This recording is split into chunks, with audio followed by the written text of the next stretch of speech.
Dr. James Kaufman did a study on special education to discuss the needs for students with emotional and behavioral disorders. He discovered that a lot had changed in that study, partly because of how education and views on disability had changed. Objectivity on the history of students with emotional and behavioral disorders has had a lot of controversies.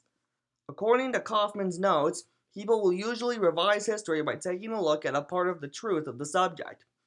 Then they claim that it's the most important part of the truth, if not the whole truth. The point related to special education is that too many influential people in special education have been as clueless about its history as Senator Rand Paul was during his civil rights talk in 2013.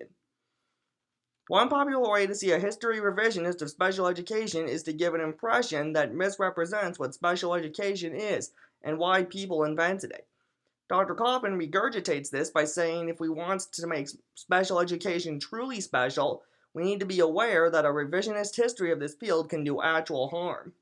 We need to understand why special education was invented and why we still need it. In my opinion, special education is designed to help students with special needs, and the only way to get the special education they need is to talk with their parents or other trusted adults about their special needs, so the adults can help them figure out what kind of special education they need to achieve their educational goals. Some examples would be testing in separate rooms from other classmates, or getting a tutor to help you with your homework. I had guidance counselors in elementary school going on to college to help me with my educational needs, and I turned out pretty good. Now I'm recommending it for other students who also want to succeed in school. A correct representation of education goes a long way.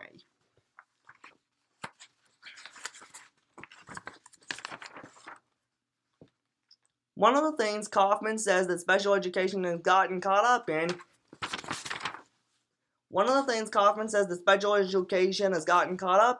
is the idea of inclusion. Generally, inclusion is including or being included within a group. Recently, they've had general education teachers teach general education and special education students in the same classroom to give special education students the least restrictive environment. This has often resulted in the teacher doing little actual teaching in the classroom, which is often a problem because teachers need to actually teach their students, even the ones with disabilities. The way I see it, teachers should set up time to spend with students with special needs outside of class time. That way, they can understand what the students are going through and can help them with their personal educational needs without disrupting class time. One version of inclusion is tier-ed education. Tiers would agree with Dr. Kaufman that it's important to improve instruction of one's students. EBD, emotional and behavioral disorders, has been included in a tier-ed system of general education. The tiers are meant to help identify and serve students. All tiers don't solve the problem of providing the best instruction. We can find ways to fix this. By talking with parents and teachers about their kids with special needs, we can figure out how to best organize the learning environment these students need. Talk to the kids about how comfortable they are in certain environments and see how well they work with other students.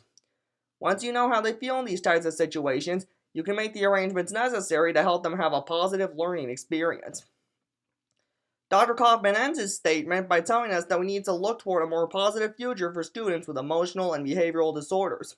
He says we need to focus on effective instruction as our primary goal and see distractions for what they are, embrace research guided by science, research based on scientific evidence, develop checklists to guide practice, work for students' sustained success, and think more carefully and use language more precisely. Special educators need to focus more on improving instruction in special education before Special educators need to focus more on improving instruction in special education before trying to improve it in general education.